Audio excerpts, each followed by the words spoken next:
y'all, it's Paula with Hillbilly Orchids. Welcome back to my channel.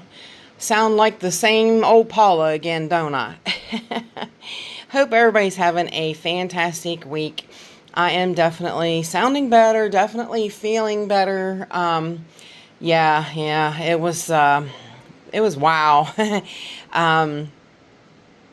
Yeah, just real hard to explain. It was definitely different. It was really extreme on like how hoarse I was, and a lot of stuff that I read up on that said that the hoarseness is like this new strain. So I guess hoarseness comes along with this newer strain really bad. And so I assume I must have had the new strain because I was super hoarse. My husband wasn't. He was stuffy sounding, but there's a lot of you guys that, called to talk to me and or sent me messages and stuff and heard my voice. Yeah, I was hoarse. I was very, very nasally, very hoarse. And so I assume that, yeah, probably what I caught was the newer strain that's going around. So, excuse me. And I do have this cough that I do have to clear every once in a while. And I assume, hopefully that'll go away, after a while, I'm hoping. Of course, I have a lot of people telling me that the ivermectin helps with all that. So I'm sure you guys have probably seen all the hype on the internet and stuff. Not sure, part of me believes it, it is believable. Part of the research of what I'm hearing and the testimonies of what people are saying is just remarkable. There's quite a few people that I've talked to about it extensively. So yeah, there's a lot, I believe, that leads into the ivermectin part of things, but that's neither here nor there. So this is the Phal Friday. We got Phal Friday back around again. Of course, I've got to get my videos done today and tomorrow because then I got to water Wednesday. So I should have been working more on videos over the weekend and I didn't. So it's Phal Friday, and I thought we would just take a quick look at a few things, like just kind of a overall update. And not really a lot to cover right now with the phals. We haven't really gotten into fall yet. So fall is when things are going to change up a little bit. Probably more like late fall even. We're probably going to run into a lot of hot weather long term into, the fall. We have been pretty much so skipping spring and fall here lately. We don't have very nice weathers in between. We kind of jump straight from winter to summer and then kind of straight summer to winter. So we're skipping fall and spring all together with, and it really sucks. It really does. But yeah, so it'll probably still be a little bit yet before feed changes in this grow space. So we're still doing the same feed. We're still massively feeding these guys because they're still growing. They're growing roots for me now. They're growing new leaves and such. So they need food to reproduce all that stuff, or produce that stuff, not really reproduce that stuff. But yes, they need food to produce all that. So got to give them food to push all that along. Food makes big leaves. Food makes new roots. So yeah, it's kind of a win-win. So we're still pushing the 200 parts per million of the Jack's 2-part system. And that's what I will feed. I'll probably feed that up to probably clear into October, like late October. I probably won't even switch stuff up till like the end of October, first part of November. Honestly, that's probably be how far into things that I'll change. But I did want to mention, I did put some cakey paste on that little nubby on the Phal Gigantea. Why not? What's it going to hurt at this point, you know? So I should put some over here too. That might be something is going on right there. I don't know if that is a new root or if that is going to be a cakey, but I do want to put some cakey paste on that side as well. There was the same kind of thing over here. You can kind of see it's bulging under there. So hang tight and let me grab a Q-tip and we'll add the cakey paste to this side of this little girl. Alright, now I'm using this Cakey Power Pro. I bought this a long time ago and it's lasted me forever. And I'm just using it on these Q-tips. And I got these Q-tips at the dollar store, and they have like they're like makeup Q-tips. The end's kind of flat, if you can tell, but then it's kind of rounded, and this end is real sharp and pointy. This is real nice for getting water out of crowns of phals, so I definitely use it. But we're just going to go in there and add that paste. I'm not going to do it too thick because I want that to pop out there. Just add that paste on there so that it will come out, and we'll get to see if that does anything for that, and continue to keep that plant under good light and see what happens. And basically, what else was I going to talk about? Not a lot is going on with the phals. Unfortunately, these guys, I told you they were going to start going over. They did look like they were getting a little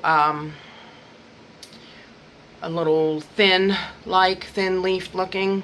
So those are going to go over, and these girls are still here. Looking pretty good.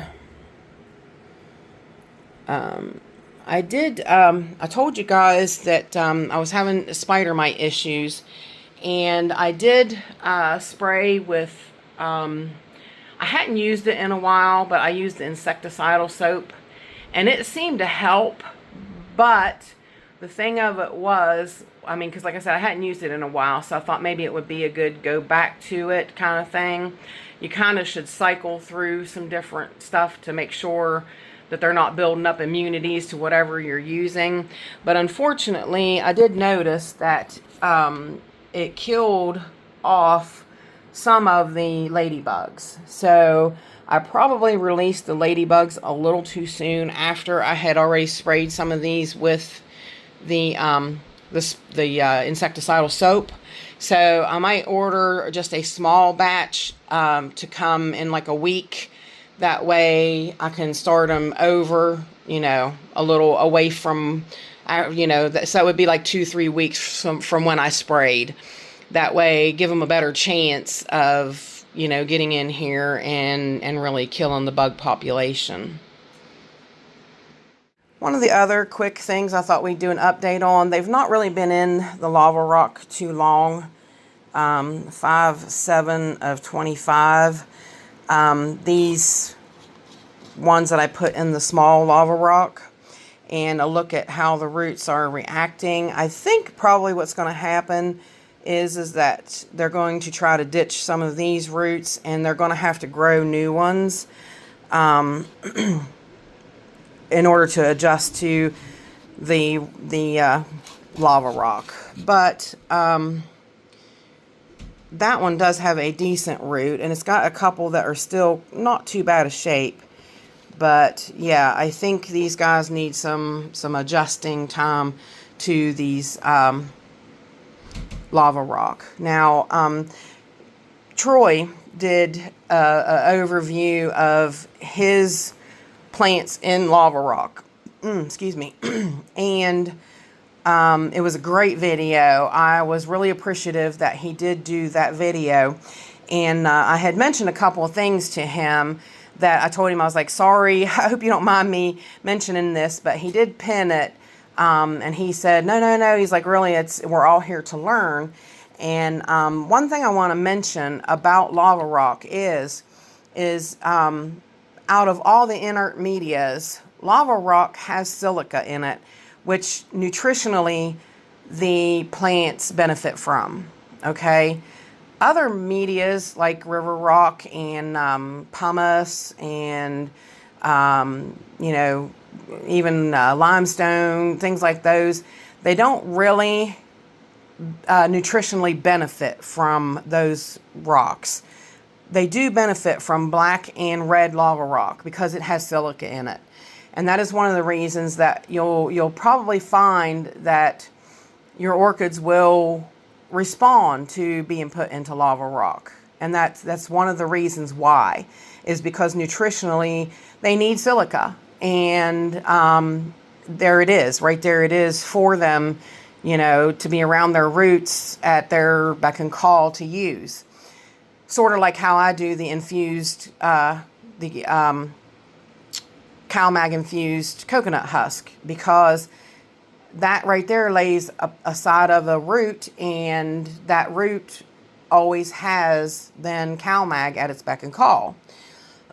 So, excuse me. So yeah, that it's good in that instance, and I wanted to make that known so that everybody was aware of that. And the other thing is he had mentioned rinsing this in the sink.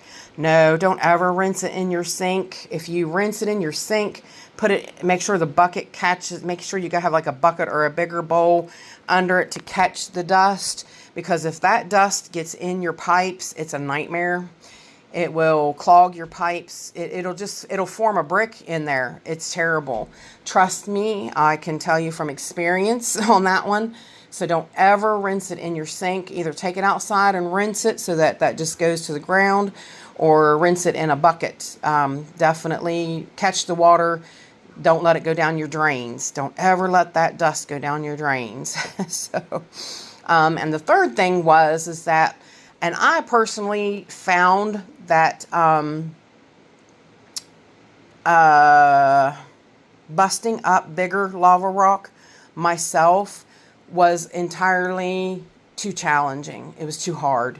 I could not do it. I had to have my husband do it, and I always hate asking for help. Like I'm one of those kind of people. I like to give help, but I don't like to ask for help. So definitely, it is. Be aware that it's not as easy as you think to just take a hammer and bust up those bigger chunks of lava rock, because it's not easy. So being that you're, if you're a woman and or you're not very strong, you might want to have somebody else bust it up for you. Or like I said, I kind of prefer buying it like this, because this is also tumbled. That's why it's so round, because when you bust it up, it's really jagged. It leaves really jagged edges, and this is kind of tumbled, so that it knocks those edges off of it. So yeah, that is it's a plus to buying it already like this. And I mean, if you want to bust it up and save yourself some money, that's your prerogative. You can do that. But I just wanted you to be aware, in case that you're a weakling like me. It's more taxing than you think to bust up one. I needed just a seedling cup, not even this size cup, and I couldn't do it. I literally couldn't bust up enough stuff to put in a seedling cup to plant a plant. So, just something to think about. I wouldn't think it would be as hard as it was. Like I just didn't even cross my mind. I just grabbed the hammer. I'm going to go bust up some lava rock, And once I got to busting it up, I was like, holy cow, this is terrible. So you just don't realize until you get into it. It's harder than you think, this lava rock is. Even though it's so porous, I would think it would be like almost like sandstone and kind of really break up easy. No, it doesn't. So just a few tips there about the lava rock that I wanted to share with you guys. And pretty much so that'll do it for this week's weekend walk around, or not weekend walk around. Listen to me. This week's Phal Friday. So, yes. Get it right, Paula. Get it right. So let's go up here, actually. We'll go up here and look, take one last look at these pretty white with pink lipped Phalaenopsis to say our goodbyes for this week. So that will do it for Phal Friday. And if y'all have any questions, please feel free to leave them in the comments. And if you could like, share, and subscribe, I would really appreciate it. If you want to stick around and subscribe to my channel, I have paid and free subscriptions. If you want to do a super thanks, I would really appreciate it. Or if you want to just watch the ads, that would be really appreciated. Whatever you guys do to support me is just really, really wonderful, and I want you to know how much I really appreciate it. So with that said, I do appreciate each and every one of you beautiful, wonderful people stopping by and hanging out with me. And bye for now, y'all, till we meet again.